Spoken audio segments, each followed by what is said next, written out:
Conexão Benão no ar, hoje com Ana Vec, para mim uma referência, uma pessoa que... Eu acho que se não fosse você, eu também não estaria aqui, eu falo isso para um monte de gente. Linda, é porque, Ana, você é uma referência, uma pessoa que construiu o franchising e onde eu fui chegar alguns anos depois e estou aqui até hoje. Então, prazer enorme de estar aqui com você, a Ana Vec, da Ana Vec com Business Consulting, falei certo? Falou certo. No anavec.com.br, ela falou assim, nossa, mas é muito Anavec. Mas, poxa, é o nome da tua empresa, você colocou o seu nome, então é isso aí. Aí você veio falar de ego eu sei que você não tem.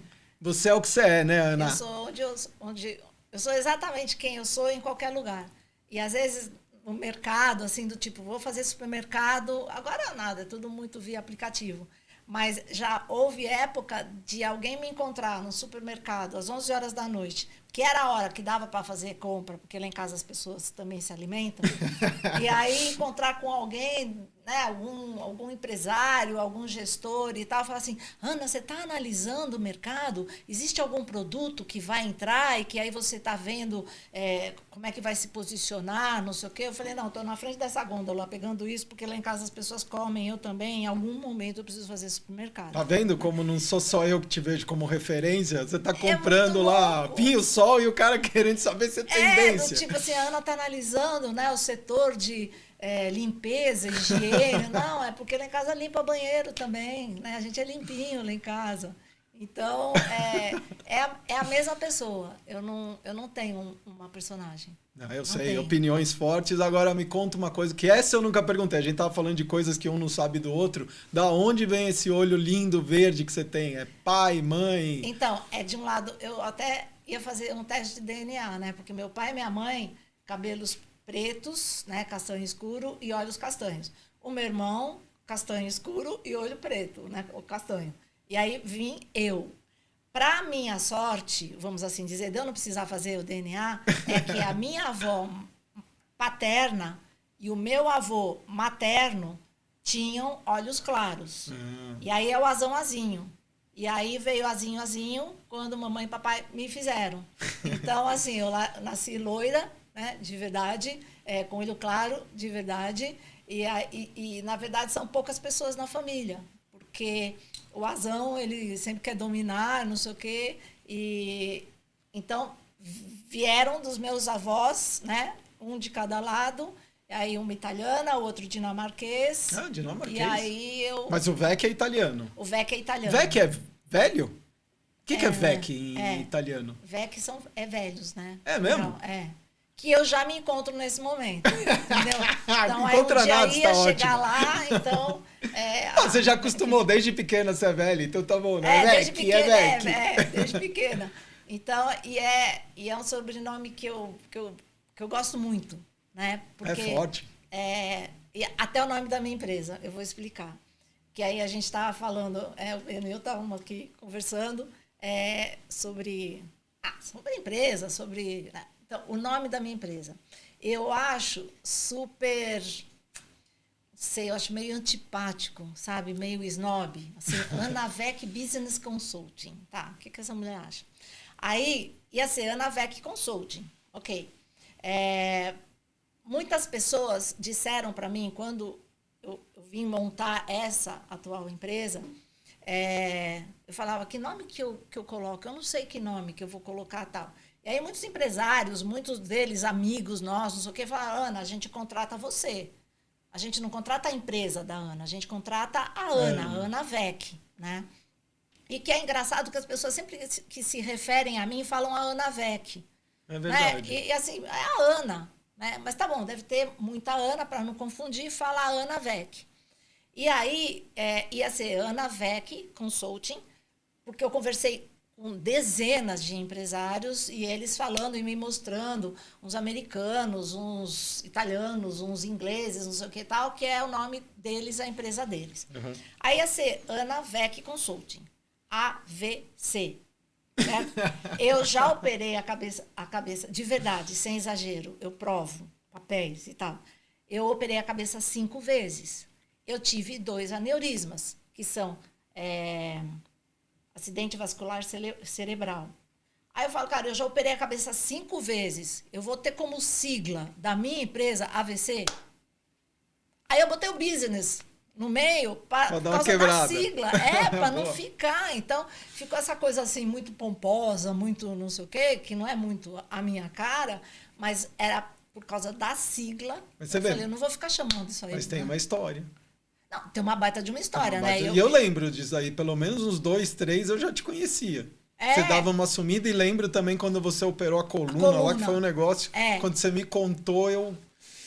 só de lembrar me dá arrepio. Resfriado eu não tenho. Aí eu opero a cabeça, eu opero a coluna. Só alto nível, né? Do tipo assim... Você é faixa preta encrenca no corpo. Assim, é solução, não é? Eu vendo solução, eu tenho que buscar solução, eu tenho que estar sempre inovando, né? Então, tem médico que já chegou para mim e falou assim, não, você não teve. Não, você não fez essas cirurgias. Assim, eu estava lá.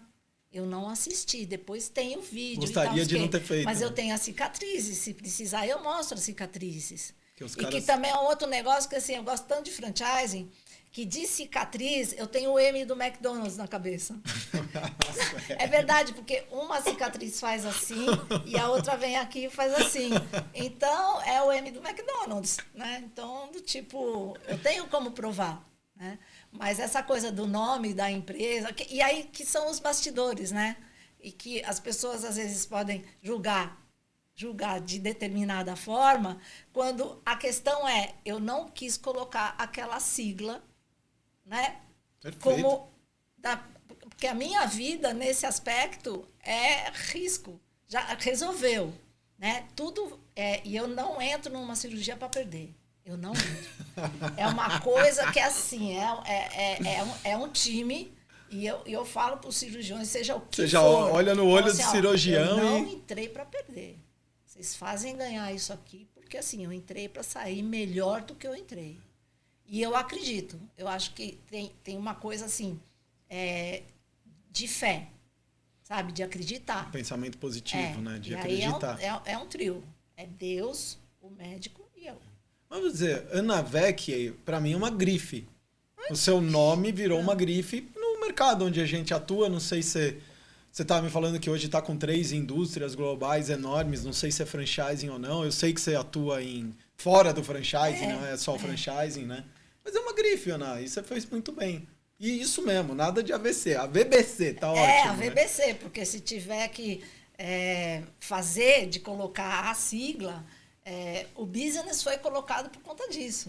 Não tem uma história chique, sabe? Eu acho essa coisa, assim, a gente chique vive já muito, é o nome, a gente vive é um nome muitos bonito. bastidores, né? Existe sempre um cenário de glamour, de nada. Ela colocou porque ela não queria aquela sigla, porque ela operou a cabeça. Agora o mundo inteiro já sabe. Agora o mundo já sabe. Então, muita gente sabe.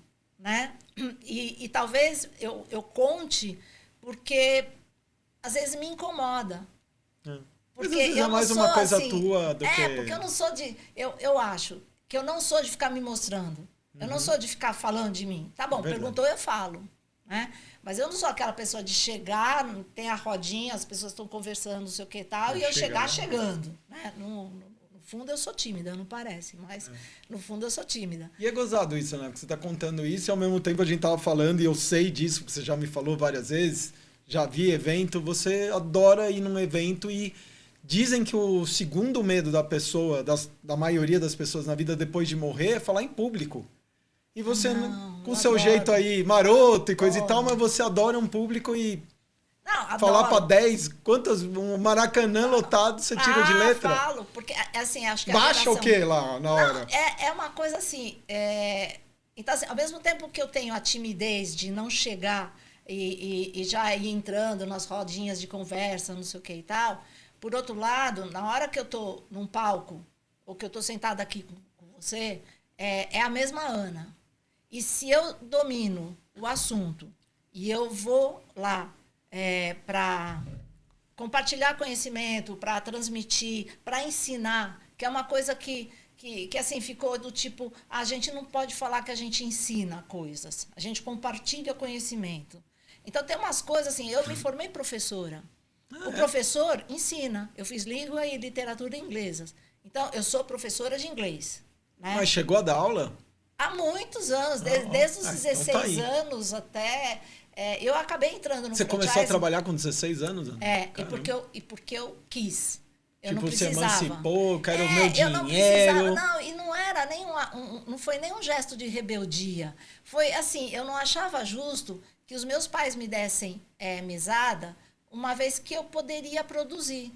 Olha. Então, era uma coisa assim, de legal. não achar justo. Tá. E aí eu sempre fui muito independente.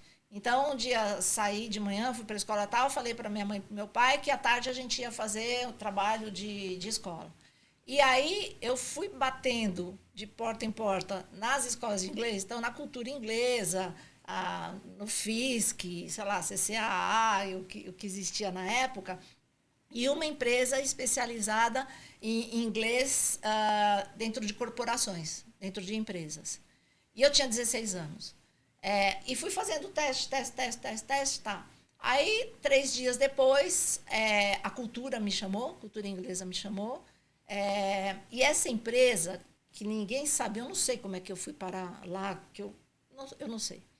Aí eu fui lá e me chamaram para dar aula na Flecht, que era uma empresa sueca que faz ar-condicionado de indústria, né? E a NEC do Brasil, que é a NEC que faz telefone, sei o que e tal. É que eu conheço. E aí era para... Então, assim, terça e quinta, na Via Dutra, Guarulhos, não existia Cumbica ainda. Aí eu pegava, e era para dar aula a partir das 17 às 19 na Flecht, que ficava antes, e das 19h30 às 21h30 na NEC. Eu não fazia ideia do que era gerente, diretor, supervisor, promotor, não fazia ideia, né? E aí me convidaram e eu fui dar aula nessas 2 empresas, nessas 2 indústrias, e aí eu pegava trem, metrô, ônibus, dava 3 horas. Nossa. Eu morava no Paraíso, dava 3 horas para ir e eu voltava de carona. Né? Era a cultura inglesa da Vila Mariana? Era, sim. Porque lá era a sede. Estudei lá, Ana. Sede, Será que você me deu aula? Então, Mas, Ana, eu comecei a trabalhar em rede, por exemplo, na cultura inglesa. Sim. Depois eu dei aula... então, só para não ficar citando as marcas, quer dizer, eu entrei em redes, eu dei aula no Anglo Vestibulares, no cursinho. Aula de inglês. Sim. Eu tinha 19 anos. Eu tinha praticamente a idade dos meus alunos. Tinha lá na Domingos de Moraes, não sei se era. Era na São Joaquim. Não, numa rua lá da São Joaquim, na Liberdade. E na rua Sergipe, em Higienópolis. Sim. E aí eu dava aula em Sorocaba, São José dos Campos, Campinas e as 2 unidades em São Paulo. Ana, eu só não entendi uma coisa, deixa eu voltar. Você tinha 16 anos, da onde que você aprendeu o inglês tão bem para dar aula? Desde pequenininha. Sozinha, assim, era um negócio... Não, que hoje é mais comum, você tem muito acesso, né? Eu fiz aula desde os 7 anos de idade. Então, eu comecei... tinha uma escola de bairro, e aí, quando tinha a idade para ir, eu fui para o FISC. Tá. Então, eu comecei com 7 anos de idade a ter aula de inglês. E aprendeu super bem. Porque para dar aula... Aí eu morei um tempo em Londres. Você morou fora aí também. Morei fora. E aí depois... eu fiz a faculdade de letras e pedagogia, porque eu não sabia o que eu queria ser. Disso. Não, eu não sabia o que eu queria ser quando crescesse. Eu não fazia ideia, Beno. E era comum naquela época estudar pedagogia, né? Então, assim, minha mãe, professora, pedagoga, as mulheres todas da minha família, praticamente todas, são da área de educação. E os homens, praticamente todos, são advogados. Então, na minha cabeça, ou você era médico, ou advogado, ou engenheiro, ou da área de educação. Comércio não fazia parte da minha família, né? Então, não pensei em ter uma loja. E aí, eu meio que... Eu não queria ser advogada, meu pai dizia que eu seria uma excelente advogada. Com certeza. Mas eu não fui fazer direito, porque meu pai e meu irmão fizeram São Francisco, a USP, né? E aí, lógico que eu teria que entrar no Largo São Francisco. E eu não fiz direito porque eu não gosto de ir para o centro de São Paulo. Eu não gosto da Praça da Sé, eu não gosto da Praça da República, eu não gosto da Ladeira, eu não gosto. Mas No por quê, cartão Ana? postal eu acho lindo. É lindo. É lindo. Tá A lá, é Catedral meio... da Sé, é tudo muito lindo. Mas eu não gosto de andar lá. Você se perde lá? Porque eu me Perco, perco. porque eu nem ando. Não, Mas eu porque acho legal. assim, Acho muito legal. eu tenho medo, né? Eu tenho medo de ser assaltada. Existe um ambiente cara, que aí eu vou pegar as pessoas para cuidar, né? Então, assim, eu não consigo passar e não interferir na possibilidade de ajudar. Aí, Entendi. se eu vejo aquilo... Isso ia te fazer muito mal. Né? Nossa, aí no dia seguinte Entendi. eu estava lá com um grupo de pessoas e trabalhando e tal. Então, tem pessoas na família até que falam que eu nasci para ser uma ONG. Eu nasci para ser uma ONG, porque se eu vejo aquilo, eu vou viver aquilo e eu vou cuidar, né? Então, eu acho muita hipocrisia a gente... Isso é a minha opinião. Sim. Da gente gostar de ir, de ver o que tem de lindo, de histórico e não sei o que e tal, e a gente não ter o poder da interferência ou da decisão ou do cuidado de maneira prática. Então, eu não gosto, eu não gostava, eu não fiz direito por conta disso. Eu também não ia querer ser advogada, ficar estudando tudo aquelas coisas lá, aqueles livros daquele tamanho, também não... Então, assim, Não era top. talvez eu fosse uma boa foi uma boa desculpa, pronto. mas eu acho que eu sou uma ótima palestrante. Eu acho que eu sou uma... Assim, e te dá prazer, pelo jeito que teu olho brilha quando você fala disso. Eu amo. Cada vez que conversam comigo, né, que é para fazer uma convenção, um treinamento, uma palestra, não sei o quê, principalmente as convenções... Aí eu falo o tema tal, eu falo, como que você quer que termine? Senhor presidente, diretor, não sei o que e tal. Com as pessoas dando um grito de alegria, de guerra, de fazermos parte desta família, ou chorando de emoção, porque fazemos parte desse time, dessa família. Caramba, você é Aí nesse eles dão nível. risada. Aí eles dão risada. Eu falo, escolhe, como é que quer que termine? E do jeito que quer que termina, é assim que eu faço. Caramba. E eu já tive franqueadora que me contratou 3 vezes para a convenção. Isso não é comum. E pode ser muito perigoso, porque a pessoa, quem trabalha dentro de um mesmo roteirinho, não sei o quê, eu sou um stand-up show. Eu sou, literalmente. Agora, então eu não consigo ficar, conforme fulano disse, citando, sabe, autores, não sei o que e tal, porque eu tenho conhecimento e sou eu que estou falando. Né? Não é tua praia. Né? Não, isso sou eu que estou falando. Tá. Né? E aí eu posso... Teve convenção que eu comecei, já algumas, de empresas franqueadoras, colocando os franqueados com tristeza de ter nascido. Sabe assim, do tipo, vocês reclamam da rede de vocês e olha como que vocês são. Através de pesquisas e tal, de começar pesado. Então, e aí eu termino desse jeito, né? Teve uma que foi da área de nutrição, e aí centenas de... eram 2.000 pessoas, nutricionistas e fornecedores e tal, que as pessoas invadiram o palco para me abraçar, me beijar, não sei o quê, que eu tinha mudado a vida delas. Beno, várias vezes eu ouvi, nossa, muito obrigada, você mudou a minha vida, muito obrigado, depois disso, eu não faço ideia de que frase que eu falei que mudou a vida daquela pessoa. Não faço ideia. E aí, assim, do tipo... Mas a sensação deve ser maravilhosa, né? É lindo, é do tipo, lá pelas tantas, eu chorar, ou eu gargalhar, e eu não sei o que falar, e pensar, o que foi que eu falei... Para poder repetir, de uma pessoa falar que eu transformei a vida dela. Que legal. Com uma fala, com um exemplo, com uma gargalhada, com uma... e aí, a presença. forma de conduzir que faz, no final, as pessoas se abraçarem, fazerem um grito de guerra, ou chorarem de emoção e não sei o quê, e não é falso. Sabe? Não é uma estrutura e um encaminhamento que seja falso, que seja programadinho. É por emoção. Então, eu estou lá entrega, para... né, É entrega. Então, a minha entrega é porque eu estou vivendo a realidade daquelas pessoas.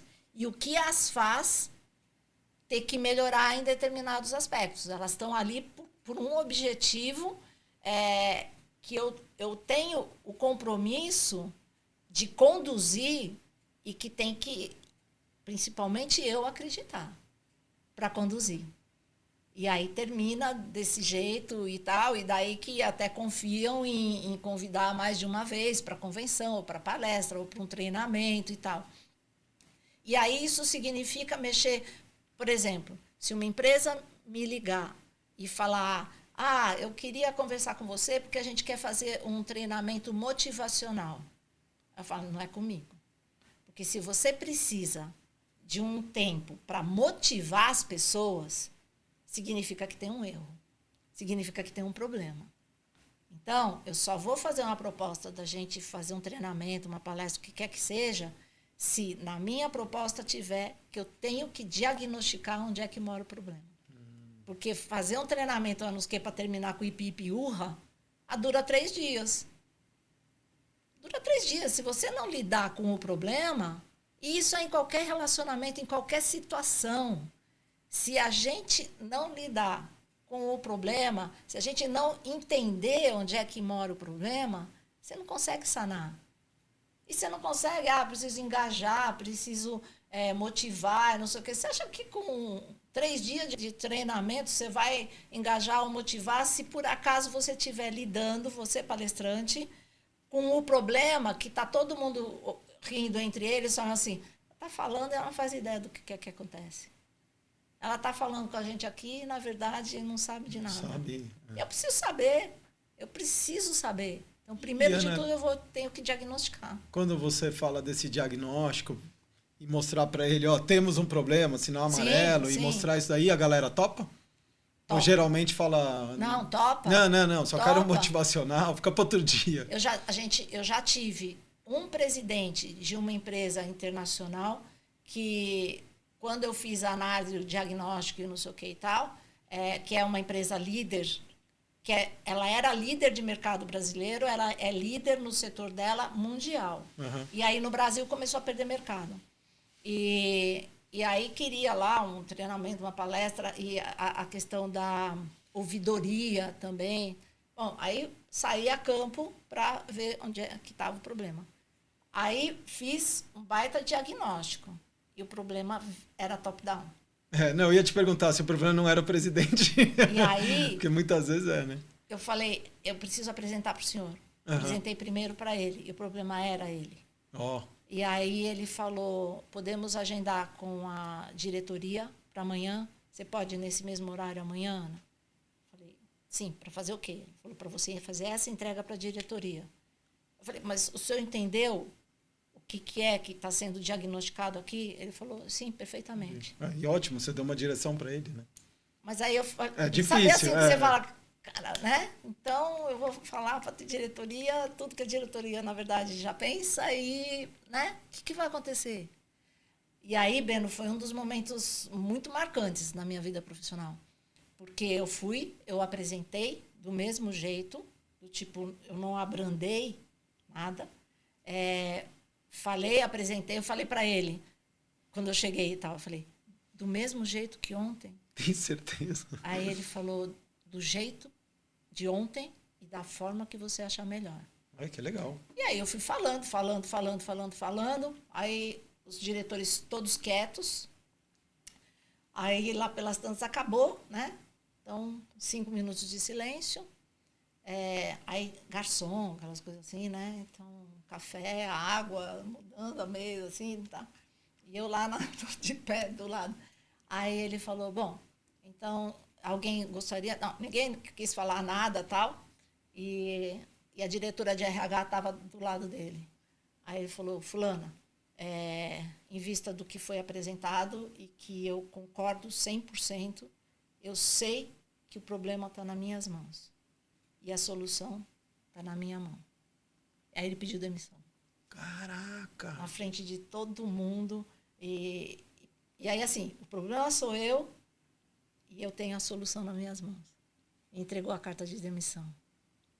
Nossa, Beno, é um negócio que, assim, que até eu fiquei com vontade de chorar, sabe, que assim, do tipo, deixa eu dar um rewind. Não queria ter feito isso, não queria sei que lá. fosse assim e tal. Pô, mas esse Então, cara é... Você tem notícias da carreira dele, como ele tá? hoje em dia, eu precisava olhar no LinkedIn e tal, ele não era tão jovem, né? Ele já era uma Mas pessoa... Ana, é incrível o que ele fez, Não, vai. é assim, e não tinha... E no fundo, eu acho que ele queria que alguém o mandasse embora. Ele queria, no fundo, que alguém tomasse a decisão por ele, que estimulasse a fazer. E que não simplesmente ele chegasse lá, uma vez que ninguém fala, ninguém enfrenta, ninguém não sei o que tal, porque ele é o presidente, Sim. eu acho que ele precisava que alguém fizesse por ele. Esse chacoalhão. Sabe? Então, então são momentos que é a gente ser como a gente é. Porque se eu não fosse a Ana, que não tem personagem, não teria coragem de fazer isso. Não que eu seja, uau, não, que fantástica que ela é. Não, ela é verdadeira. Não, você podia ter, o cara tá me pagando, eu vou dar... sabe? Né? E não ia resolver. Quando eu trabalho com a indústria, eu saio com o pessoal dos caminhões que vai fazer entrega, o promotor, o vendedor. Eu saio com toda a galera. Eu vivo a vida deles para entender o que é que a gente pode melhorar. Seja share de mercado, seja posicionamento de marca. Então, a indústria, na verdade, eu tenho um trabalho muito estratégico, né? E depois da implementação, processos e tal. E eu amo sair com a galera de caminhão e eu vou parar nos lugares que nem no Waze tá. Um aprendizado nem o presidente deve ter, né? E aí tem as puxadas de tapete, tem os negócios lá, grande, e aí assim, como é que... E mesmo na empresa pequena e na empresa familiar. Sim, tem. Né? Então, aí onde tem ser humano, tem isso daí, né? Então, é uma coisa que é assim, eu faço o que eu tenho paixão, seja na família, em casa, seja onde for. Se não rolar, e até assim, questão de empatia com pessoas, não sei o quê, eu fico quieta. Eu não enfrento, eu não faço cara feia. Não quer nem perder tempo, né? Não, eu fico quieta, porque assim, não é nem a questão do tempo. É assim, eu fico quieta. Não preciso mostrar que eu ou não gosto, ou eu... Nada. Aí no fundo, entra a tímida. Que não é por timidez nessa questão. Entendo o que você quer dizer. Não tem necessidade de depois ter que mostrar que não gosto. Né? Para mostrar que tem opinião. Não. Ana, eu te falei, né, que você foi aí uma das primeiras pessoas que eu pensei para os primeiros programas e coisa e tal, que eu falo muito aqui que são... Eu quero mostrar o que é real, humano e autêntico. Não tem nada mais real, humano e autêntico do que você contou até agora. Já podia estar aqui. É a Ana, por isso que você está aqui. Se você tinha alguma dúvida, por que será que o Beno me chamou? É isso. E se eu não tinha nenhuma, mas agora eu só tenho mais certezas.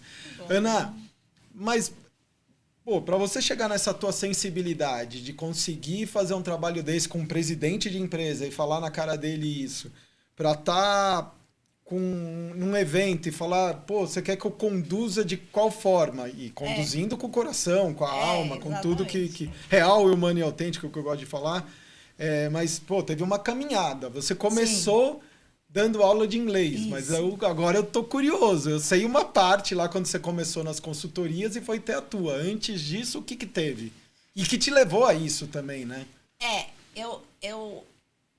Eu não tenho vergonha de dizer que eu não planejei um dia ser consultora empresarial, ter um CNPJ e que faria uso da didática do conhecimento para me tornar consultora.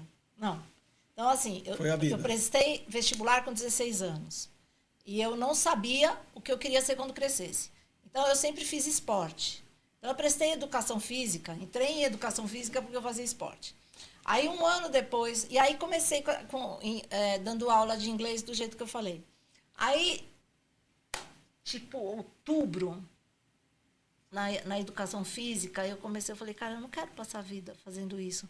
Porque não tinha essa coisa da saúde, do bem-estar, de academia, de clube, de tanto esporte, de tanta... Não existia. Era você ser professor de educação física, era você ou dar aula em clube ou em colégio, né? Em escola. Aí eu comecei, não é isso que eu quero. Tá. Aí meu pai super entendeu, eu estava morrendo de medo de falar com eles. Minha mãe era muito rígida, né? Aí eu falei que primeiro com meu pai, ele falou, eu estou sentindo que você está ficando doente, você está ficando com febre, você está não sei o que e tal, e é alguma coisa que está te angustiando e tal. Aí, ok, aval, pode mudar a faculdade e prestar vestibular. O que você quer fazer? Aí eu não sabia. Aí as minhas amigas diziam que eu dava bons conselhos. Então, que eu era muito boa de dar conselho. Então, eu prestei psicologia, porque eu dava bons conselhos. Aí eu entrei em psicologia, tá. Aí, em agosto daquele ano, que eu já estava pensando que eu não ia querer ficar numa salinha fechada ouvindo o problema dos outros e que eu tinha que escolher qual era, né, se era Jung, se era Freud, se era não sei o quê, porque até eu discordava algumas coisas de Freud, então, porque eu sou crítica. E aí, 90% dos meus colegas de classe estavam cursando psicologia porque eles queriam fazer, como é que chama? Terapia. 90% dos colegas que eu tinha, não, porque eu preciso fazer terapia, porque lá em casa... Então, não é porque queria ser psicólogo, é porque ele queria ser atendido. Resolver a vida dele. E aí não era muito a minha questão. E aí, em agosto daquele ano, o meu pai faleceu, eu estava com 17 anos. Puxa vida. E foi de repente. E foi um aneurisma no pulmão. E foi assim, ele tinha 47 anos de idade, minha mãe 42... E, puf, ele morreu muito de madrugada. Novo, nossa. Eu com 17, meu irmão com 21. Aí, eu faltei. Acho que por 10, 15 dias, a minha mãe caiu de cama numa depressão que a gente ficou cuidando dela. E eu não fui para a faculdade. Aí, peguei o atestado de óbito, fui para a faculdade, falar com o diretor para ele abonar as minhas faltas. Aí, tinha lá um atestado do médico com relação à minha mãe, para lembrar. Aí, mostrei para ele, e aí ele falou... Morte de parente não abona a falta. Diretor de psicologia. Aí eu falei, bom, mas não é parente, é o meu pai. Morreu de repente assim, minha mãe ficou nesse estado e eu tive que ajudar a cuidar dela. Né? Ela está de cama e tal. Não, mas morte de parente não abona a falta. Eu falei, bom, então só abona se eu morrer. Né? Que loucura, porque se meu pai morre e não abona, a minha mãe também não, né? Então assim, só vai abonar se eu morrer. Aí e eu falei, bom, o senhor como diretor de psicologia, tratando o assunto dessa forma e falando comigo desse jeito, eu não quero aprender a ser como o senhor. Então, até logo, larguei a faculdade. Então, já não estava gostando muito. Aí, depois de uma atitude dessa... Um cara escroto. Aí, larguei. Aí, eu acho que eu prestei... Pedagogia. Língua e literatura inglesa na PUC. Aí eu prestei, eu entrei, e aí depois eu fui puxando pedagogia e tradução e intérprete. Então, eu fiz 3 faculdades em 5 anos, porque aí eu fui dividindo, e eu dava aula no Anglo, nas 3 cidades de interior, e mais nas 2 unidades. Por isso você teve vários AVC. Você usou demais, meu. Pelo amor de Deus. Não, é genético e hereditário, assim, tinha que ter. E fora que você, haja massa cinzenta aí. Quando eu tive... 3 faculdades ao mesmo tempo, emprego e viagem, e não para, fora o trauma lá que seu pai, que... Puta. Então, assim, deu fazer. É a paixão. Então, eu gosto de fazer e tal, e eu namorava também. Então, eu namorava. Então, essa coisa de... Eu não consigo não me entregar. Tá bom, eu acho que eu me entrego demais. Sim. Na primeira cirurgia que foi hemorrágico, o neurocirurgião... Eu fui parar no pronto-socorro. E aí, depois, o neurocirurgião... Isso você tinha quantos anos? Eu tinha 36. Tá. E aí... Depois que ele operou, ele falou com a família, tal. Aí no dia que ele foi tirar os pontos, ele falou comigo, ele falou, Ana, você entendeu, falando com a sua família, tal, não sei o quê, você entendeu que o seu corpo gritou, para, que chega, que tudo tem limite? você não tem que carregar o mundo nas costas, que você não tem que... Você não tinha Eu falei, mas eu entendido. não tinha jeito de gritar de um outro jeito, assim, né? Tem que ser assim, eu não ouvi, né? Então, ele falou, então você tem que diminuir, você tem que não sei o que e tal. E assim, eu estou com 63 anos. Eu acho que faz uns 60 anos que eu escuto isso. É teu jeito. É meu jeito. É meu jeito. É assim, eu faço muita coisa ao mesmo tempo. E eu faço. E me dá prazer. Não é uma obrigação. Talvez ia ser pior se você não fizesse. Aí sim, você ia ter um treco, que sei lá o que você ia ter. Né? E ok, tem a hora que é legal deitar na rede e a rede faz... né? Tem que sempre, a rede tem que fazer barulho. Você que toca violão, não é? Eu toco viola. Viola, isso. Caipira. Ainda toca, não? Ainda toco. Não, espera aí, não, mas não quero nem... Eu quero fixar aqui. Você parou, você fez 3 faculdades em 5 anos, estava em 1000 empregos. E aí? Então, aí eu casei. Aí eu fiquei no ângulo. Do ângulo. Aí eu... Então você ficou bons anos dando aula de inglês, trabalhando com, sei lá, tradução então, dos e tudo mais. 16 até, digamos que... uns 26, 27 anos. Pô, bastante tempo, 10 anos. Eu dei aula de inglês e aí eu dei aula particular, ali eu ganhava dinheiro. Que eu dava aula particular para gente muito rica, porque indicavam, e eu cobrava em dólar. Aê, Era muito boa, legal. em dólar. Eu cobrava em dólar. É inglês, né? Eu achei chique. Tinha um lá que era Sensacional. mega milionário. E me indicaram. Nossa, e eu fui na casa, né, da família, não sei o quê. Aquelas coisas assim que o pé direito tem 5 metros. E aí, que eu detesto. Mas que tem assim um leopardo inteiro. Daí você falou, esse aí eu Não vou cobrar em dólar. Mas ele inteiro, cara, assim, um negócio que eu não gosto, que eu não suporto. Mas era esse nível, né? E aí eu falei, digamos que 500, né? Que a aula era 500. Eu falei, 500. Ele falou, $500? Eu falei, sim. Quer dizer, eu não perdi a oportunidade. Ele jogou a bola na rede, eu fui lá e falei, cara, $500, meu Deus! Então, e aí um indicou para o outro, né? Então, e eu dava aula particular para essa galera, 7 horas da manhã, aí às 18h30, 19 horas. Então, aí era a hora que eu ganhava dinheiro, né? Então, essa misturada, né? Então, assim, ok, preciso ganhar dinheiro. E aí a oportunidade, me indicaram. Então, ok, eu estou entrando como uma pessoa de confiança. E aí eu falo 500, ele fala dólares. Eu olhando aquela casa, aquele pé direito, não sei o que, estava falando, não, reais, ou cruzeiros, não sei qual era a moeda na época, né? E aí, assim eu fui, com a educação e tal. E aí, o trabalhar no ângulo, em rede, então eu comecei a trabalhar cultura inglesa, ângulo vestibulares, eram redes, só que era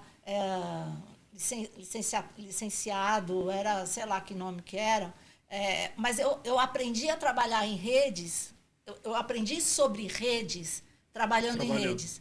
E aí, numa questão de metodologia.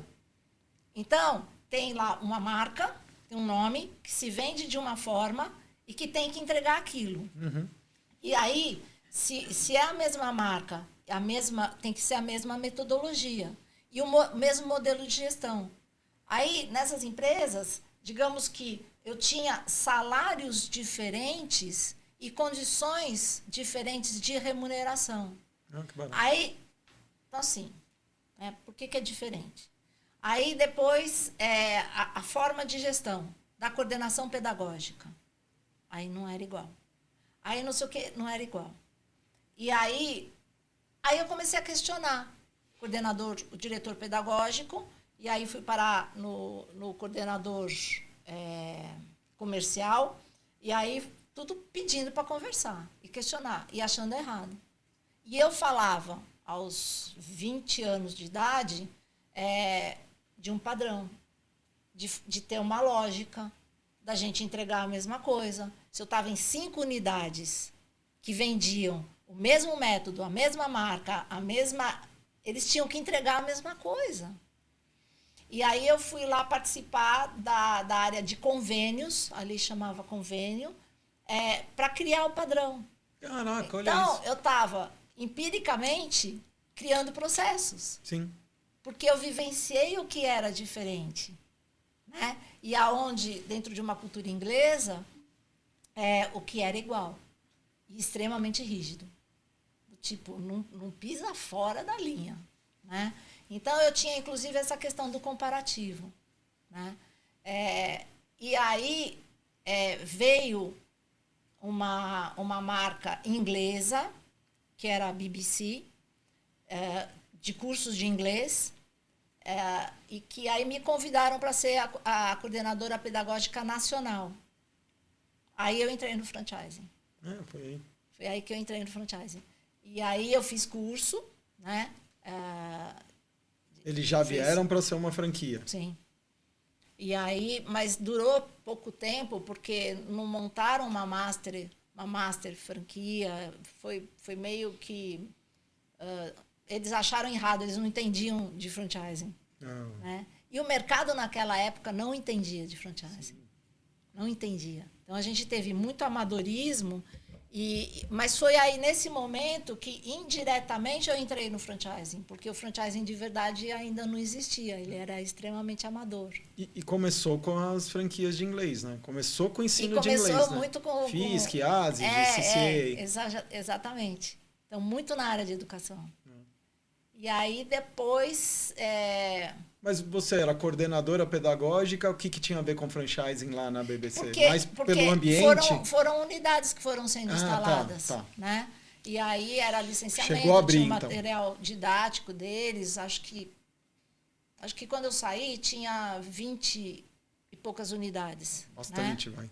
Mas porque aí eu fui convidada para trabalhar na Flitcar, que era um pessoal que tinha a Subaru, que trouxe a Subaru para o Brasil. Aí tinha um pessoal que tinha saído da Localiza. E aí veio essa marca, Flitcar. Tá. E era para eu ser diretora de franchising. Ok. Aí eu fui. Aí eu saí do mundo da educação e fui para o mundo de locação de carros, de veículos, e locação de frotas. Sim, frota, né, em inglês. E frota, terceirizada. Tá? Nossa, mas nada a ver. Aí, da onde te encontraram? Era um aluno teu? Aí foi indicação. Foi indicação de quem já tinha me visto em alguma palestra, em algum curso, alguém alguma falou, fala com a Ana Weck. E ela entende tudo de franchising. E naquela época, cara, eu entendi. Eu talvez fosse dentro de um grupo de conhecedores do franchising, ainda que num nível de conhecimento não amador, né? Mas assim, básico, conhecimento básico. Sim, mas era muito incipiente, então... muito incipiente, né? Quem conhecia alguma coisa já sabia muito, né? E ok, a gente ia até para os Estados Unidos. A gente ia conhecer as operações franqueadas nos Estados Unidos, assistir palestra, fazer tal, o quê. Mas era um outro mundo, lógico, né? Então, aí eu fiz da Flitcar, aí eu cuidava de tudo, né? Da expansão, da entrevista, de não sei o que, parará. E aí eu fui convidada, aí eu fiz a Franchise University, e aí eu fui convidada pelos sócios para ir trabalhar com eles, sendo diretora da consultoria. Foi aí que eu virei consultora. Entendeu? Quer dizer, foi indo. Então, sim, foi acontecendo. Mas eu não era muito deixar a vida me levar, mas a vida me levou. Sabe? Assim, do tipo... mas já desde eu assumir coordenação pedagógica de unidades franqueadas ou licenciadas, ou... eu acho que o fato de eu ter trabalhado no Anglo, eu tinha 19 anos de idade. E você foi super questionadora e queria melhorar. Você entendeu o sistema da cultura inglesa e queria... Você podia estar lá dando sua aula de inglês, né? Então... Eu podia ter continuado nesse universo E aí, e uma coisa que também é interessante. Quando eu fui convidada para ir para a Flitcar, eu também fui convidada por um colégio para ser diretora pedagógica. Aí, em termos de salário, mais ou menos batia as condições.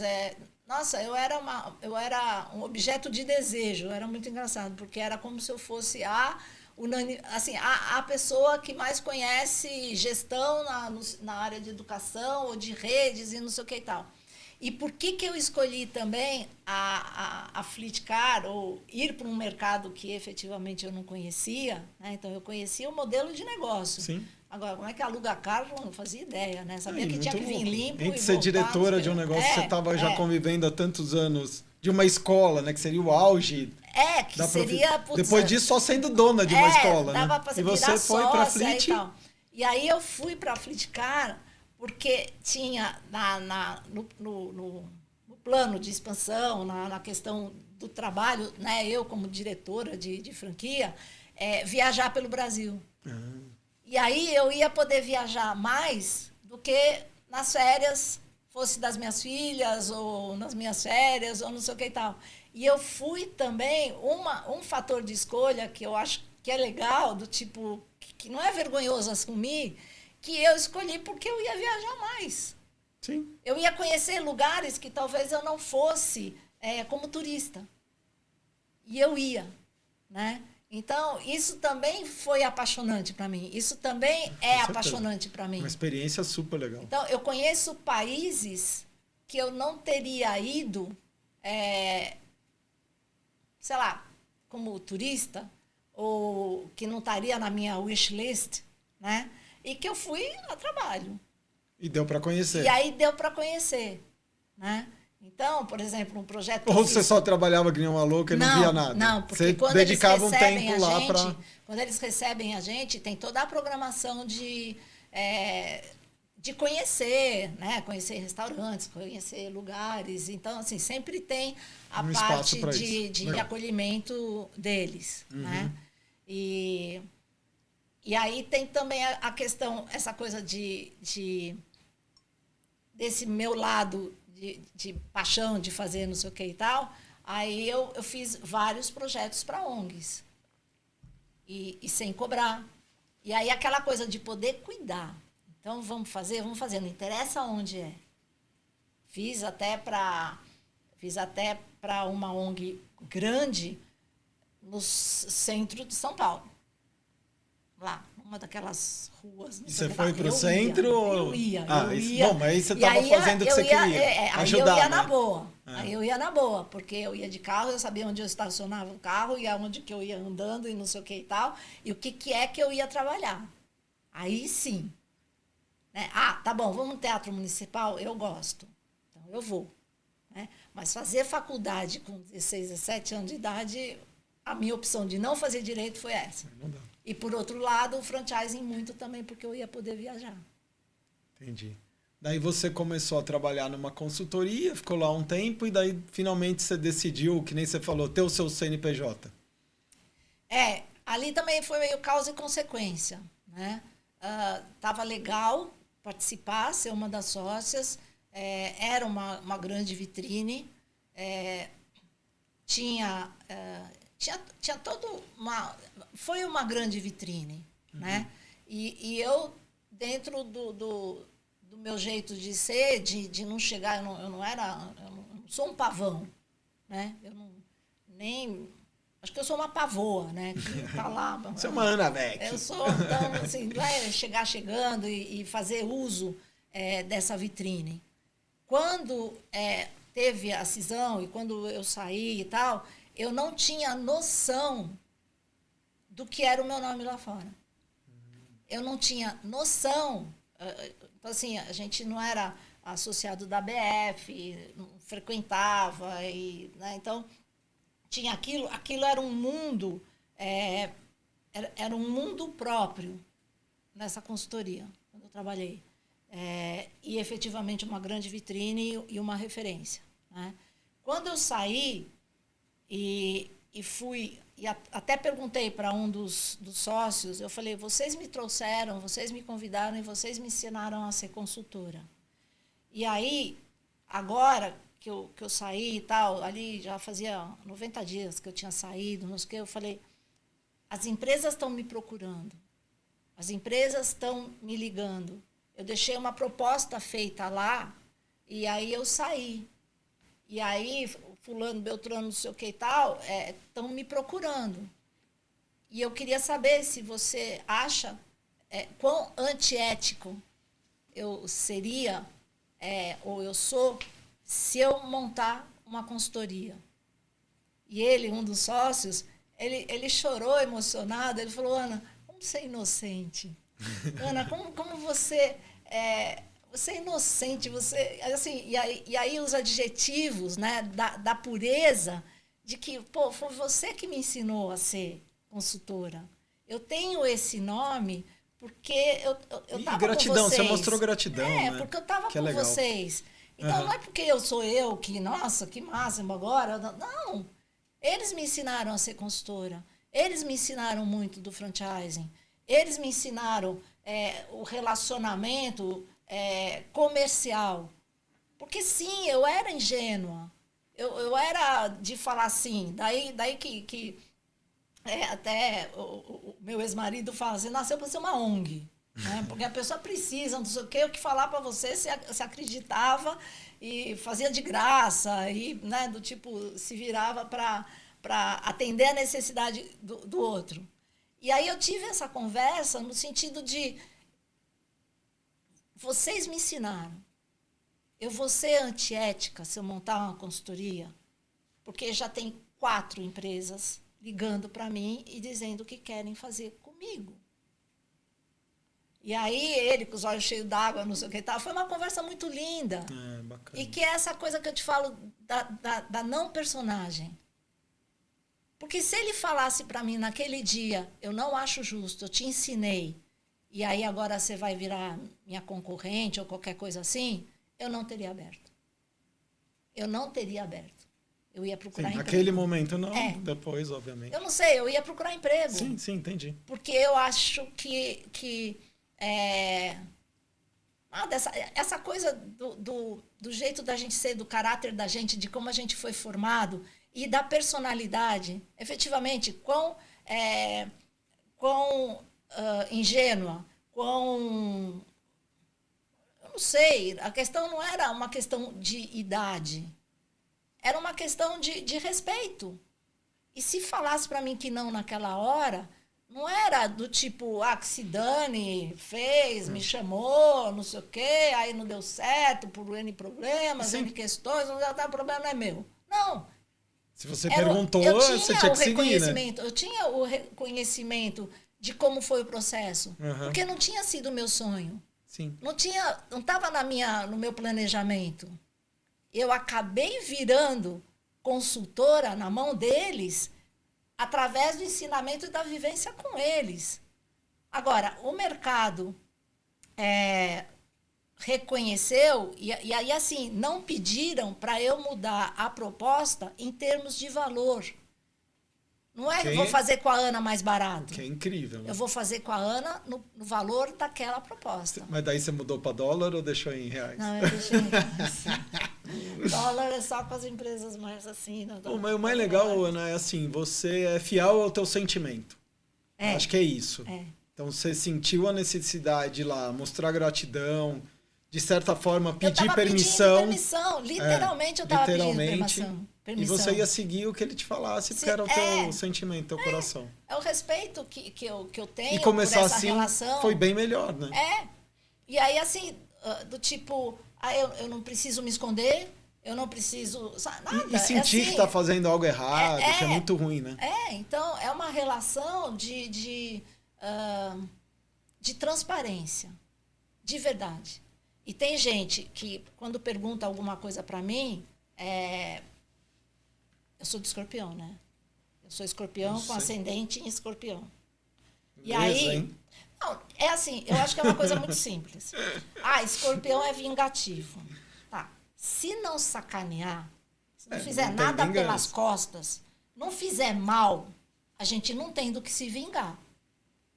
Exato. Por que eu vou me vingar? Assim, é simples. Eu não preciso me vingar de quem não fez absolutamente nada para mim.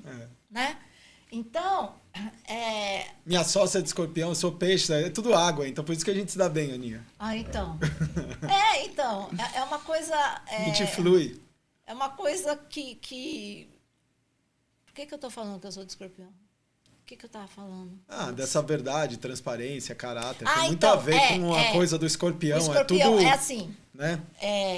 Então, a gente tem a fama, né, de ser vingativo. Ok, então a gente nasceu sob o regime... E não esquece, fez, não esquece nunca mais. É né? difícil.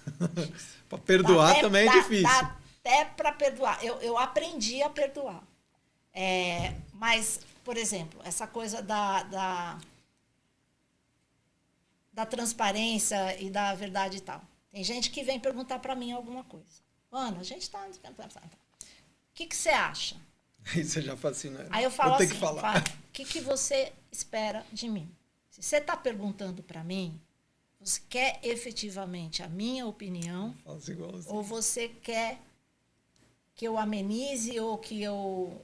Sabe? É para eu falar o que você quer ouvir ou é para eu falar você tá preparada porque eu vou falar, o que eu penso? Né? Então, se a pessoa falar, Ana, não sei, eu falo, não, assim, eu não vou responder. Porque pode machucar, a pessoa pode não entender, a pessoa pode não estar preparada para aquele sim ou para aquele não, ou para a escolha foi sua, então agora arque com as consequências. Né? Então, a transparência também vem muito no não, ou se você está perguntando para mim, você quer ouvir o que eu penso. Goste você ou não. Né? E as pessoas... E aí, assim, a questão não é fazer o que eu não goste, ou o que eu não concorde. A questão é enfiar a faca pelas costas. É do tipo, na tua frente é uma coisa, por trás é outra, e prejudicar. Então, eu tenho 3 pessoas. E que faz e prejudica. Então, se olhar para mim e falar, Ana, eu não gosto de você, eu não suporto o seu jeito, eu acho você assim, assim, assim, essa pessoa vai ser uma das pessoas que eu mais respeito, que eu vou mais respeitar na vida. Porque falou olhando no meu olho e eu não vou provocar nenhuma situação que incomode essa pessoa. Não vou. Essa pessoa, assim, eu vou passar despercebida por essa pessoa. Respeitando o sentimento dela, o que ela pensa. Eu não vou nem perguntar o porquê. Cara, e eu vou admirar essa pessoa porque ela foi sincera comigo. Isso é 10. Né? Então, eu não tenho absolutamente nada contra essa pessoa e eu não tenho... Agora, quem faz pelas tuas costas e te prejudica, não dá para esquecer. Agora, eu preciso conversar. Para eu perdoar, eu preciso conversar. Então, assim, Benão, vem cá. Deixa eu explicar para você por que é que eu evito te cumprimentar ou não sei o que e tal, e tal, e tal. Porque para mim a pessoa morre. Né? Aí eu preciso falar. Aí, na hora que eu mostro para a pessoa que eu sei o que essa pessoa fez e qual era o objetivo dela, qual foi a consequência e não sei o que e tal, aí tá bom. Aí tudo bem. Mas isso é algo que você começou a exercer de um tempo para cá. Antes você não era de fazer isso. Ela simplesmente morreu, não quero ver, acabou, tem gente tchau que simplesmente e benção. morreu, eu não vejo a pessoa, eu não viro a cara para a pessoa. Eu simplesmente não vejo. E se eu vejo que está chegando, eu acho um jeito de evitar que... Não, quando a gente tem isso com alguém, parece que a pessoa nem... Você vai nos encontros sociais, ela não tá lá, não sei, é muito louco. Não né? vejo, eu não tô. Ou ela tá na esquerda, lugar, você tá na direita. E não... Por energia, não é nem... Eu não crio a situação. Ela tá lá, eu vou pra cá. Não precisa. É natural. Eu não viro a cara. Eu não viro. Agora, se fez, aí vem cumprimentar com um beijinho, não sei o que e tal. Puta, assim, eu não consigo ser hipócrita. Eu não consigo falar que assim, eu preciso conversar. Eu preciso deixar claro. Bacana, isso é bom. Sabe? E aí E aí a pessoa morreu, eu não quero o mal dela e não quero o bem, eu não quero nada. Tanto faz. Eu não quero nada. Sabe? Deixa de existir. Vive aqui, eu vivo aqui, tá bom demais. Deixa de existir, não faz parte do meu ecossistema. Sim. E toca a vida. Né? E aí, se perguntar para mim alguma coisa e não sei o que e tal, eu falo, nem sei. Não sei, não, sabe? Não tem, porque eu não sei. Porque eu não tenho que passar essa energia para frente. Foi comigo. Se foi comigo, é comigo. Agora, também não faz com quem é meu amigo, com quem eu amo, com quem eu gosto, eu posso nem amar.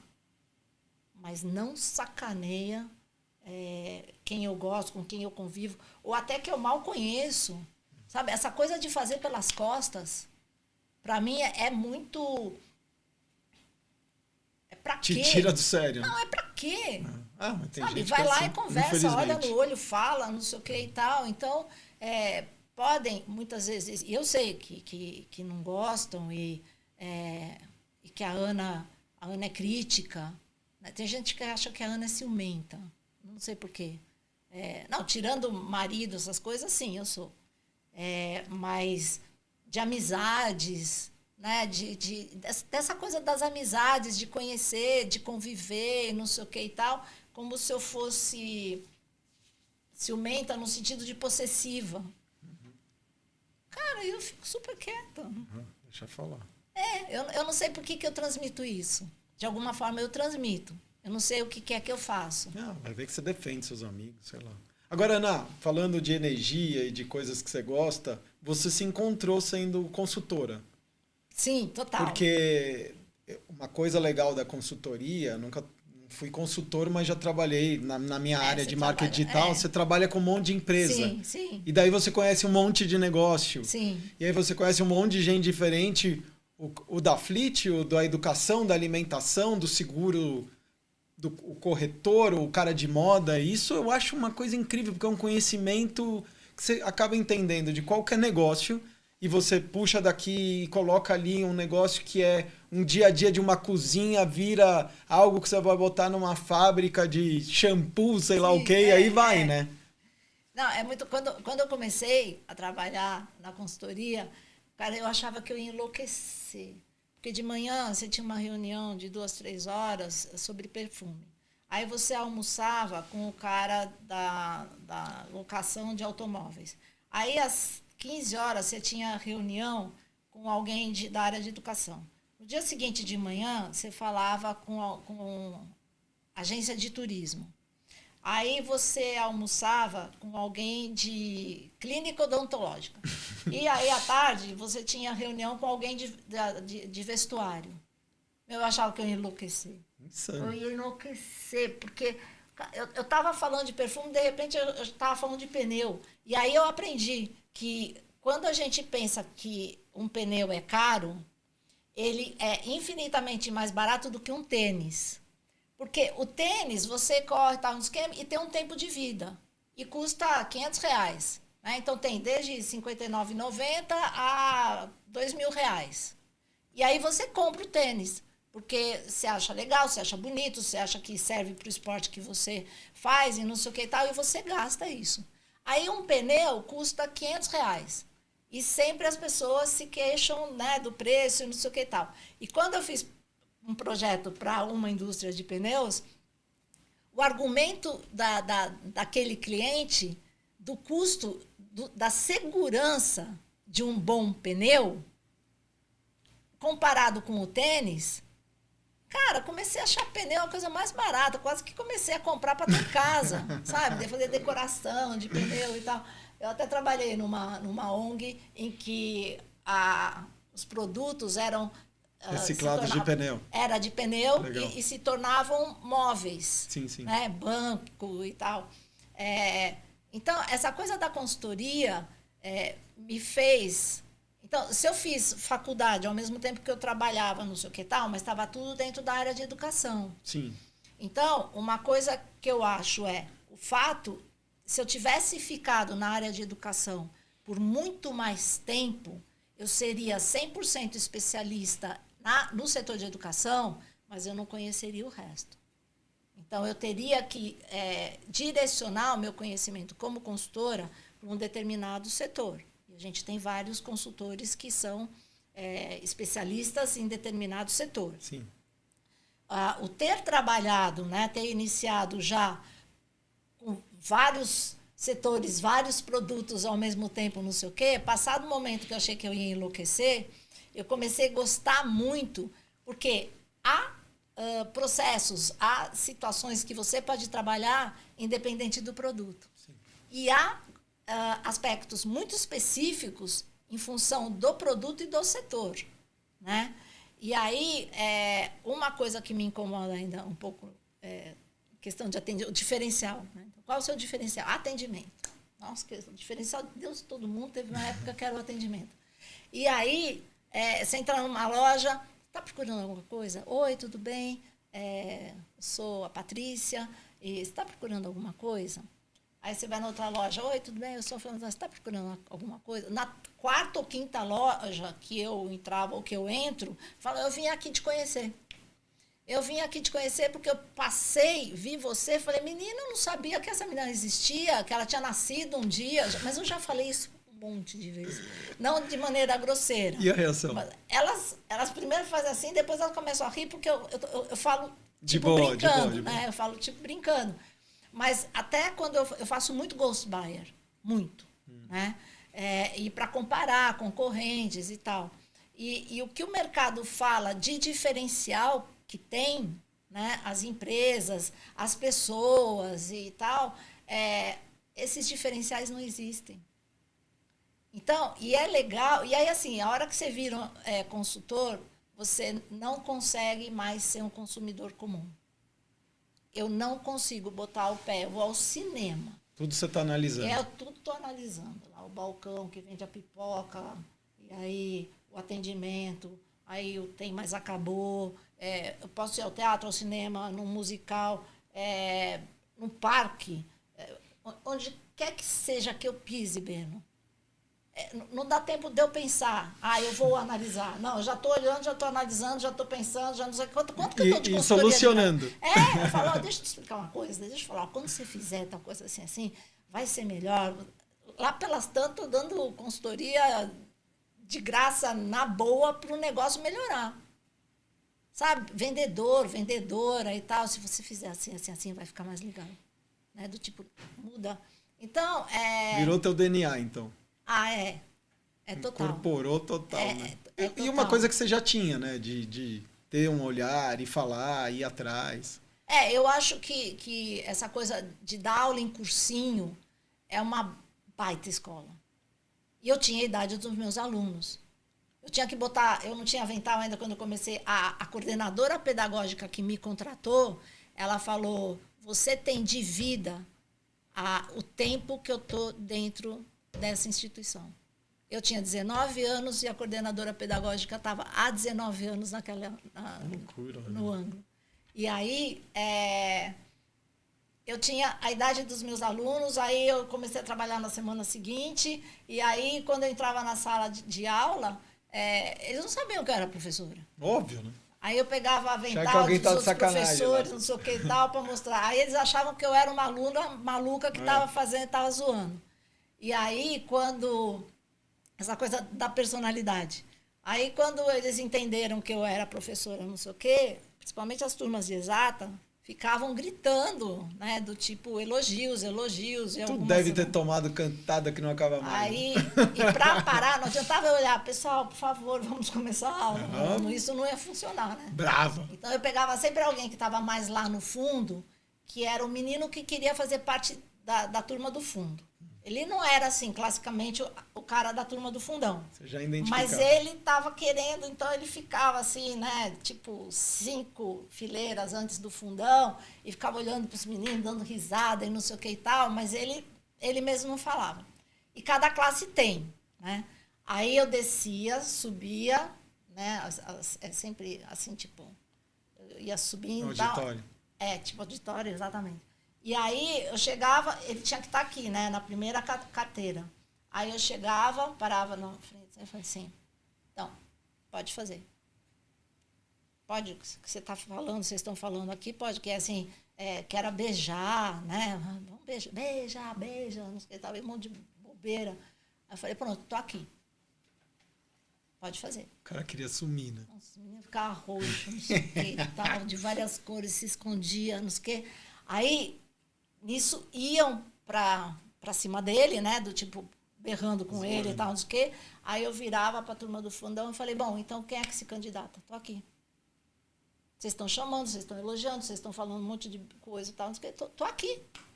Então, quem? E aí todo mundo ficava mudo, né? Mudo. E aí eu falava, bom, vocês não têm coragem de fazer o que vocês estão falando, eu tenho coragem de fazer o que eu vim fazer. Eu vou dar aula de inglês para vocês. Caraca, nossa, era... Então, era assim, quer dizer, eu jogava para alguém, e aí, quando eu percebia que eu já estava na zona de controle, aí, tô aqui. E aí ninguém abria a boca, então assim, vocês não têm coragem, eu tenho coragem de fazer o que eu vim fazer aqui, que é dar aula de inglês para vocês. Aí acabou. E aí acabou. Aí do tipo. Assumiu o controle. Aí é a palestrante que. Né? Então eu tinha. Quantos alunos? Tinha 200 alunos numa sala de aula? Foi a grande escola ali, né? Tinha um ainda com uma molecada, que... adolescente. Nossa, não tem nada pior. Então, e aí da aula de inglês. Qual é a importância da aula de inglês para quem vai prestar vestibular? Além do verbo to be. Né? Ou the book is on the table. E aí o que eu fazia? Eu trazia como conteúdo.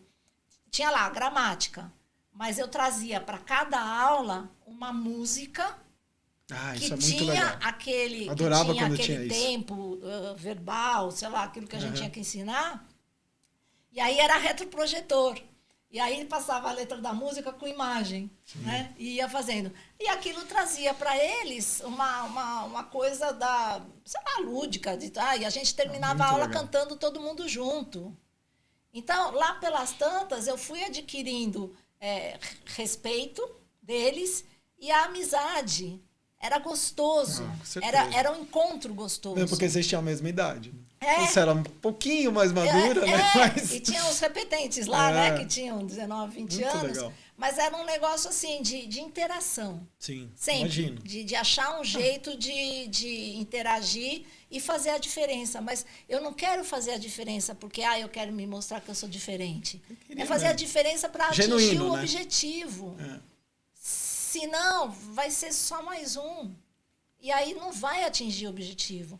Assim, aceitar fazer treinamento motivacional com ipi-ipi-urra não vai trazer retorno. Vai passar uma semana, 15 dias, o problema vai estar lá dentro. Né? Então, essa coisa da gente entender, eu acho que os relacionamentos e a gente ser efetivamente transparente é gostoso, porque daí as amizades, ainda que a gente não se veja sempre, ainda que a gente não se telefone para saber como a gente está, sabendo que está lá e que está tudo bem, a gente está feliz. Tá ótimo. E quando a gente se encontra, nem parece que faz tanto tempo que a gente não se vê. Exatamente assim. Eu acho que essa é a riqueza da relação humana. Né? É isso que eu sou. Mas também não me puxa para brigar. Ana, você estava lá na consultoria, onde que surgiu esse momento dos eventos? De você poder ir no palco, voltar a ser a pessoa lá, protagonista que está lá na frente e fazer algo que eu acho que é o que você gosta ainda mais do que ser consultora, porque o teu olho brilha de outra forma quando você fala disso. Eu acho que com a minha primeira consultoria minha, depois que eu saí da sociedade, né, com os outros 2 sócios, que eu montei, que chamava, acho que era VEC, Business and Franchising, aquelezinho assim, acho que era VEC, que era só o VEC, não tinha o ANA. Uhum. Acho que era VEC, Business and Franchising. E aí você juntava executivos e dava algum treinamento? Não, aí eu comecei coisa? a ser convidada. Naturalmente, aconteceu de forma natural também. Aí eu me filiei à ABF, Tá. aí eu fiz a formação, me convidaram para ser instrutora da ABF. Então tá aí. Eu acho que aí foi também a grande vitrine. Sim. Porque aí a gente formou, né, um grupo com o diretor da época de cursos e eventos, e aí a gente montou os cursos da ABF.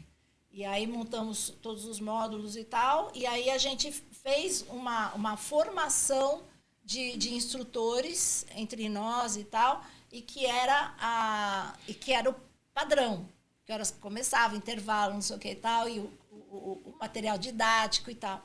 E ali a gente teve muito das grandes empresas franqueadoras, né? A gente teve esses alunos, né?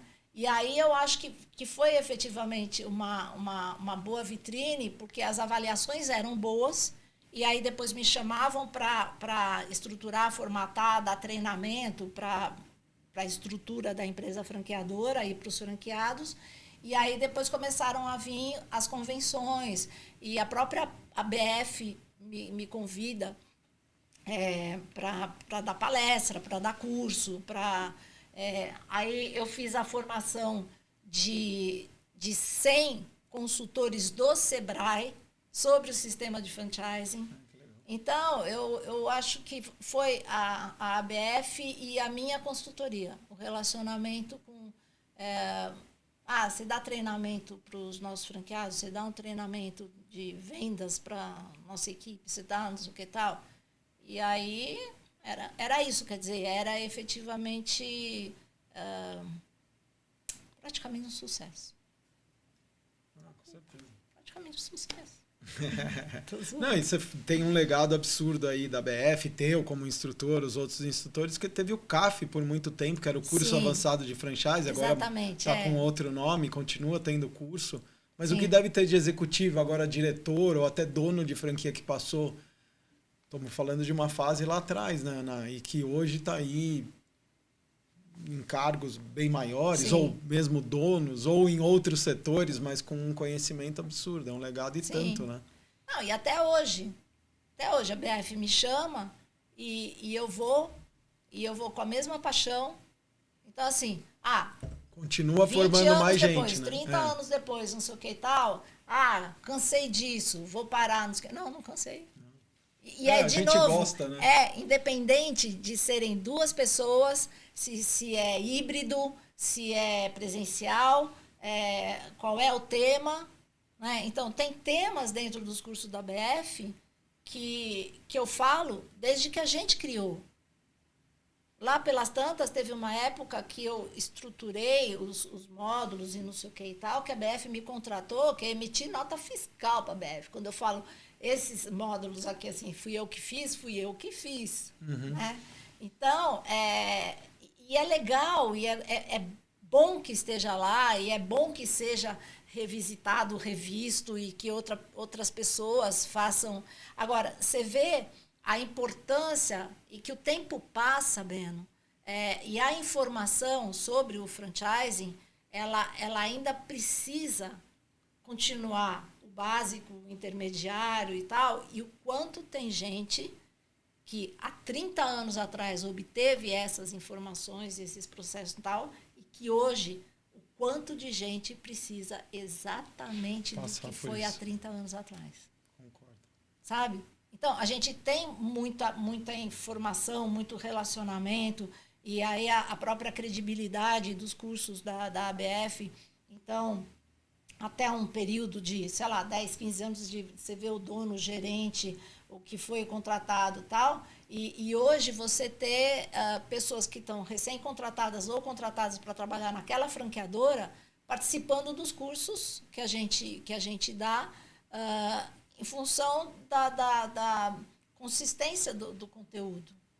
Né? E precisa fazer, eu acho super importante. E ali a gente tem uma estrutura que vive o franchising e que defende o melhor modelo de negócio. Ana, você falou de 20, 30 anos. Você viu praticamente o franchising nascer no Brasil. Trabalhou primeiro em algumas franquias, nem imaginava que ia parar numa frota, né, na Flitcar para fazer franchise, depois consultoria e tudo mais. O que você, sei lá, daqueles tempos de início, e daí anos 80, que eu acho que foi um auge, daí 90, Sim, 2000, sim. que foi quando eu cheguei, aí 2002, que eu comecei com o portal, eu já, se eu não me engano, a ABF tinha, sei lá, 250 associados. No Brasil devia ter 400 franquias. Hoje a gente fala de mais de 3.300. Tem gente que acha que é muito mais, tem gente que acha que é menos. Tem uma discussão infinita aí sobre o tema, mas a ABF em si, 1.700 ou até mais associados. O que mudou? O que você enxerga o franchising de 2026, né, que você está enxergando, ou 2030, porque eu acho que não dá nem para saber mais os próximos 3 meses o que vai acontecer, né? Com o IA e tudo que está mudando. Hoje mesmo, estava com o Renato Ticolá, ele, Bena, o que está acontecendo? A expansão e não sei o quê. Eu falei, mudou a jornada, mudou tudo, né? Mas eu não sei o que você enxerga daqueles tempos áureos de começo, tudo é novo, tudo é novidade, e hoje em dia você... Então, eu acho, tem coisas que não mudaram. Mudou a ferramenta, tá bom. A gente era do disquete, pendrive, e a gente está na IA. Na nuvem. Tá na com nuvem. IA ainda, né? Com um ser. Mas, em termos de comportamento, de visão, de interesse, a gente tem muita coisa muito igual. É que antes demorava um pouco mais para acontecer, porque era fax, né? Era papel. E aí a internet veio mudando. Então, a gente tem uma progressão aqui de crescimento do bem e do mal em função das ferramentas. Agora, comportamental, a gente que vive os bastidores, você vê aqueles que são predadores do franchising, né? Antes eles agiam de outro jeito. Eles montavam reuniões, aí tocava o telefone fingindo. Então tinha lá um casal de franqueado querendo comprar a franquia, aí falava, não, mas nesse bairro, não, peraí, mas é que eu tô com fulano, Beltrano, aquele, blá. E aí fazia comprar a franquia, e era cheque, né? Aí o cheque virou Pix. E demorava, e aí um monte de gente falando de inovação, nunca se viu nada igual. Não, vi, mas o meio, a ferramenta, a forma é que... Então, assim, a tecnologia do momento, as ferramentas do momento é que fazem, e é a mesma coisa. É o mesmo comportamento, é o mesmo interesse, a mesma visão, a mesma... e aí vamos, para não ficar do bem e do mal.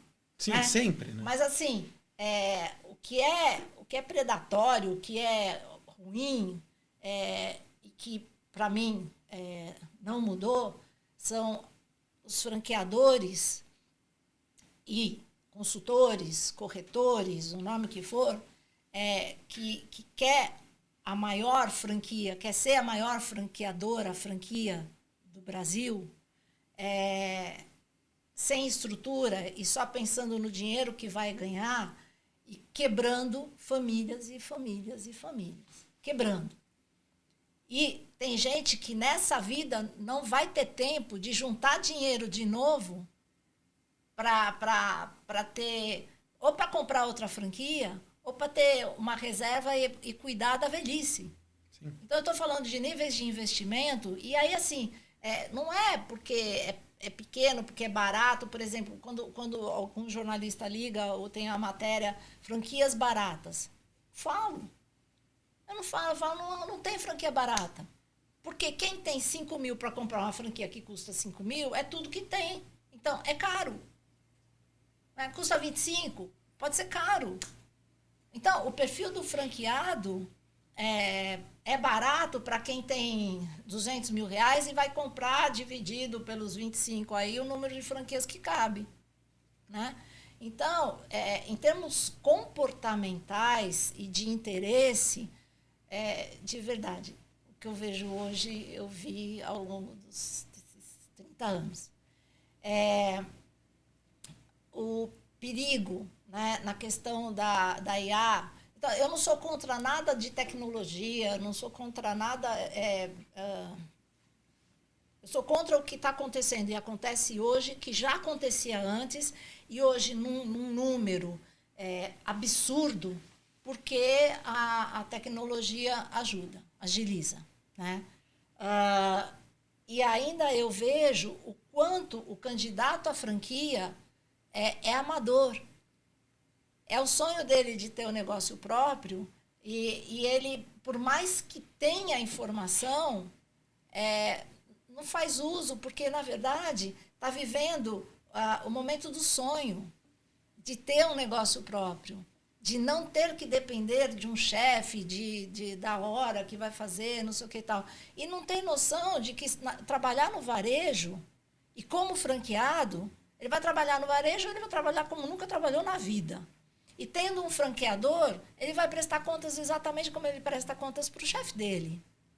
Então, essa coisa emocional e amadora dos candidatos à franquia continua igual. E aí, por que o curso que a gente fez na BF há 15, 20 anos atrás serve hoje igualmente? Porque não mudou. Comportamental mesmo. Porque não mudou. Que incrível. E aí, os escândalos. Aí tem os escândalos. Né? Mas aonde que não tem escândalo? Tem na política, tem religioso, tem na medicina, tem escândalo. Medicina, sempre uso esse exemplo. Tal, né? Se tem médico picareta, vai ter em qualquer setor, né? Agora, o que eu vejo que também não mudou, quem paga a conta dos escândalos, da quebradeira, do que acontece de ruim, é a palavra e o sistema franchising. Exatamente. Franchising é picaretagem, franchising os caras só pensam em roubar, em enganar, em vender algo que não vão entregar e não sei o quê. E, de novo, por que o candidato à franquia não fez tudo o que está sendo dito, tudo que tem... Não falta informação. E aí é porque ele quer acreditar. Está assim, embaixo do nariz dele. Então, fale com outros franqueados. Né? Aí os franqueados que gostam, ok, e os que não gostam e falam os problemas, falam descaradamente, falam assim, todos os problemas. E aí este candidato prefere acreditar naqueles que conseguiram, por si, ganhar dinheiro. Conseguiram por atuação deles, e não da franqueadora ter feito o papel dela de maneira correta. Né? Então, esses aspectos críticos, eu vejo ainda muito como... Eu leio, vira e mexe, assim, nunca se viu algo igual, nunca... Sim, era igual. Antes tinha muito amadorismo. E aí agora fica pior porque tem muita informação. E a informação é rápida, numa velocidade que na hora que a gente quiser saber, a gente está aqui, está na mão da gente, está no celular e tal. E aí, o lado bom da profissionalização das empresas franqueadoras é a mudança de cultura de ser dono de um negócio, de ter unidades que têm que me obedecer, para um gestor de redes. Né? Então, assim, um empresário que passa a ter toda uma estrutura que, de forma geral, a indústria tem, vamos assim dizer, sabendo o papel dele e trazendo profissionais sérios para a estrutura, que é a hora que dá para pagar. Porque também tem isso. Quanto que dá para eu pagar uma equipe sênior e que traga efetivamente conhecimento? Porque, por outro lado, a gente entra em empresas de renome e tal. Teve uma que me contratou e que eu fiquei tão feliz, eu fiquei tão orgulhosa. Sabe aquela coisa que dá frio na barriga, né? Que nem antes de você começar e tal, que você não dormia? Cara, eles me contrataram, que coisa maravilhosa, não sei o que tal. Lá pelas tantas, Beno, deu um mês, eu me peguei chorando, decepcionada. Chorando. Falei, gente, é possível de não ter processo, de determinada área não falar com a outra, de não sei o que e tal, e tal, e tal. E eu achando que eu talvez não tivesse conhecimento suficiente para fazer um projeto para essa empresa. Nossa. Então, saber vivenciar os bastidores é uma coisa... ela é desafiadora. Porque, por um lado, tá bom, que bom que tem isso, porque aí eu tenho trabalho, né? Mas o fator humano, o ser humano, o capital humano, sim, vou ser bem grosseira. De forma geral, ele é muito burro. É burro. Dá tiro no próprio pé. Constrói, tem castelos de areia, sabe? Constrói e depois não dá conta.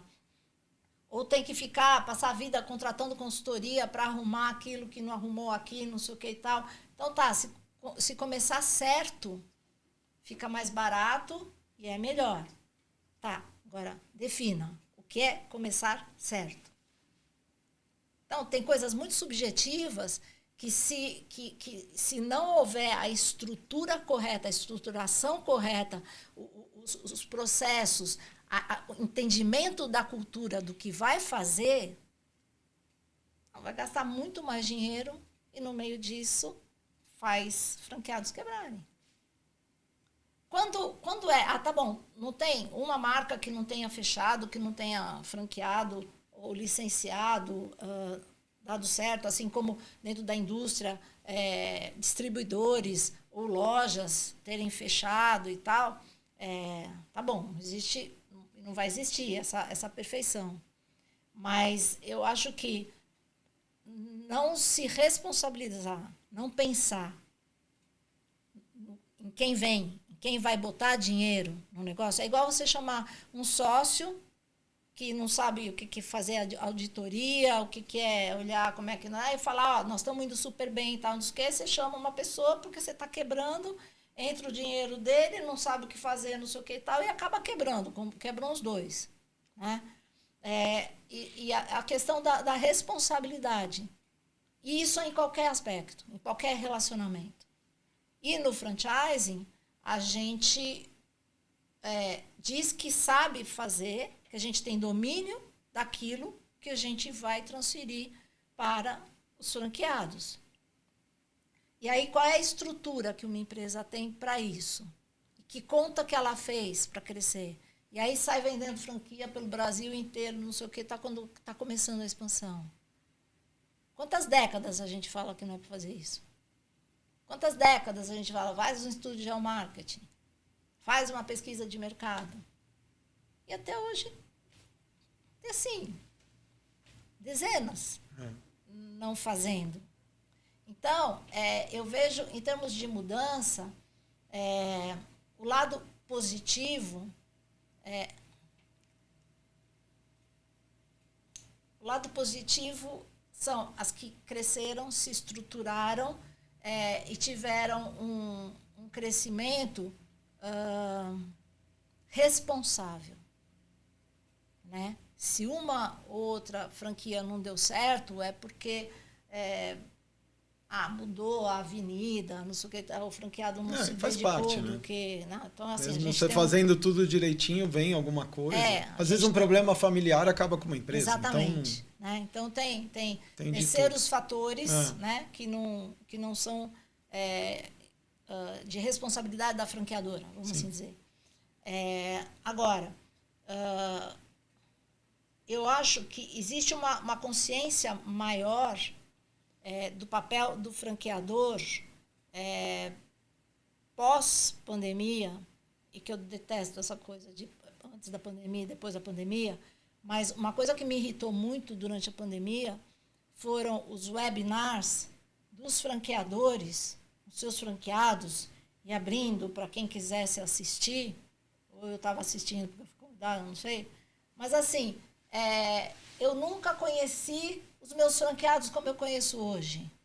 Tem franqueado aqui que eu não sabia o nome, que eu não sabia que tinha entrado na rede, E hoje estamos tão próximos, estamos tão unidos, e a gente cresceu, e a gente não fazia treinamento como a gente está fazendo agora. E agora a gente faz muito mais treinamento, porque antes a gente mal tinha treinamento. Então, a importância desse... O cara não tem vergonha de falar isso? Pena que não fez antes, mas pelo menos está fazendo agora. Tem que ter vergonha, né? Porque todo mundo que estava ali tinha pago taxa de franquia, royalties e fundo de propaganda para ele fazer aquilo que ele estava falando que não fez. E era lindo como eles estavam, né, nesse momento. Eu falei, mas não tem vergonha de falar assim. E muitos, Beno, muitos eu vi. Então, mas pelo menos a gente estava assumindo.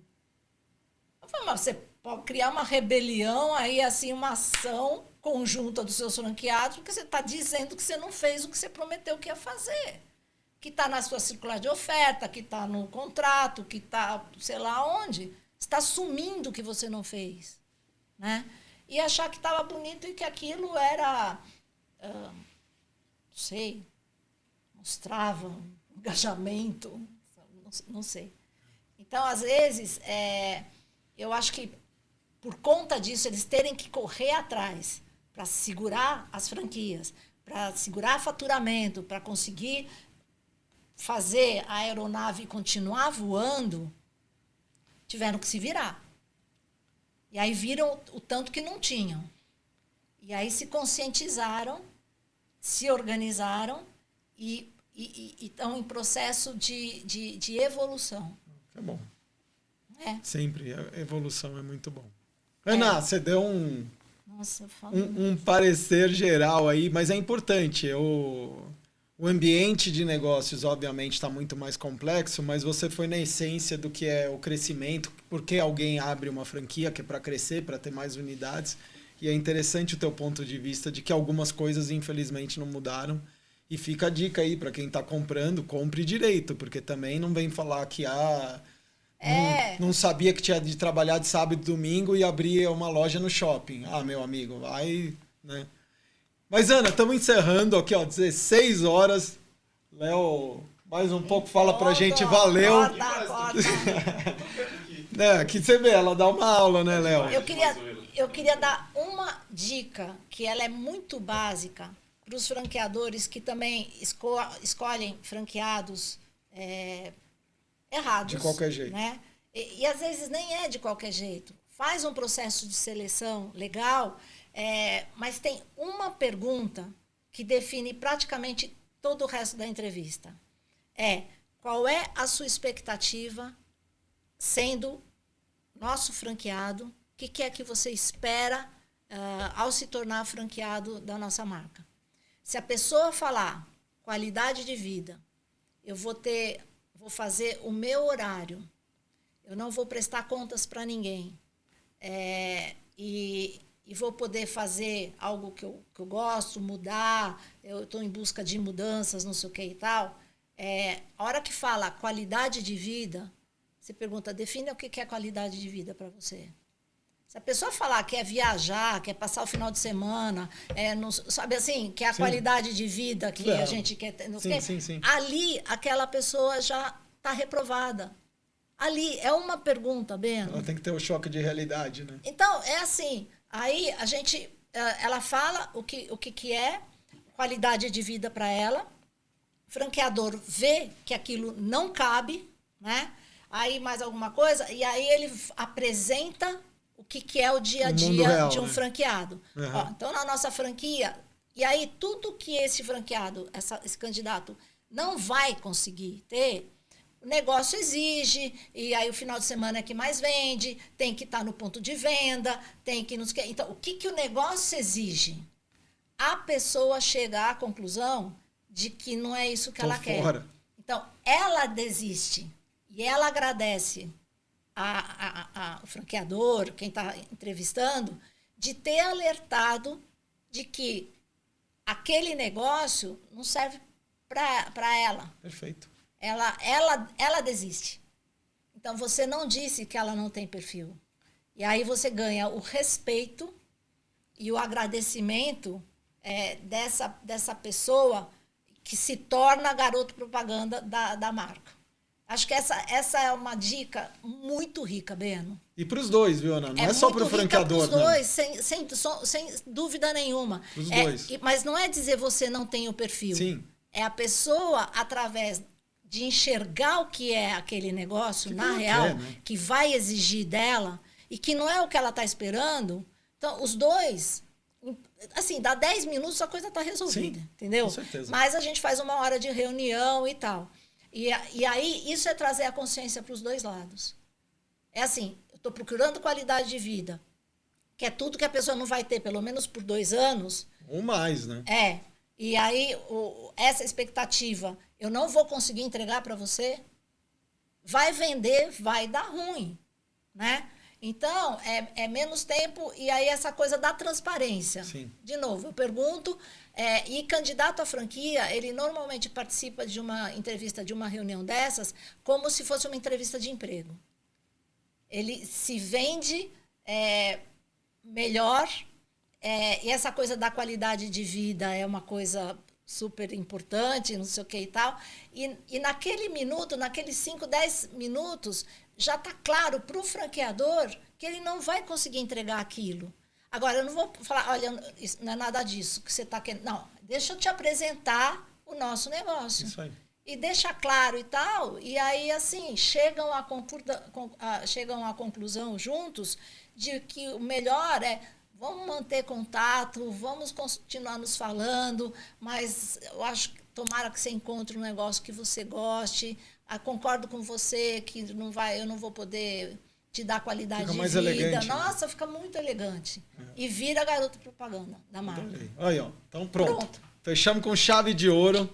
Essa é a dica para franqueador e quem quer comprar uma franquia, para os dois, que quer qualidade de vida para você, depois você vai procurar a franquia. Exatamente. Aninha, obrigado pelo seu tempo, de você Beno. parar de trabalhar um pouco para estar aqui comigo. Então, agradeço aí de coração, adorei. E mais um pouco tá no ar, a Ana, vocês vão ver, vocês vão adorar também. Que delícia, adoro. É sempre muito bom conversar com você. E aí me dá espaço para falar de novo. Esse aqui é um palco. Esse aqui, para mim, é um palco. E te agradeço muito de estar aqui com você. Valeu. Beijo. Beijo.